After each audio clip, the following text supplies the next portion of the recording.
Calls for national unity are coming from both sides of the political aisle after the assassination attempt on former President Donald Trump over the weekend.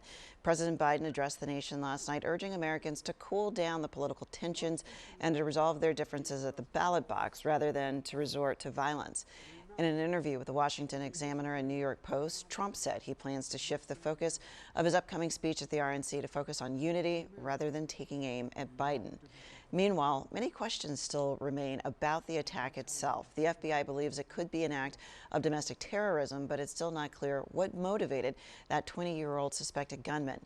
Action News reporter Annie McCormick has more on the investigation, as well as the reaction of the stunned community members there in Butler County, where that shooting took place. The FBI has revealed they've received 2,000 tips. They have not figured out what the motive was, but they do believe the shooter acted alone. The attempted assassination of former President Donald Trump captured in these images. It happened moments into the rally held at a farm show in Butler County Saturday afternoon. Renee White stood behind Trump in shock. Everything was so surreal. It was like I was having an out-of-body experience. Being on the ground, crawling, with gunfire going over top.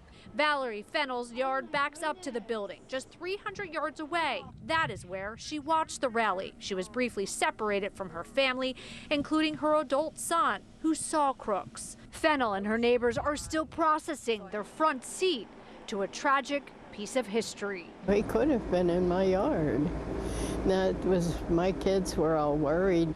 I'm probably going to want to move. Because it's going to be very hard sitting on my deck in what was a beautiful, peaceful backyard. And that poor gentleman lost his life. Attorney General Merrick Garland said that he briefed the president in the Situation Room, and additionally, he's asking for every available resource for this investigation. Reporting in Butler County, Annie McCormick, Channel 6, Action News.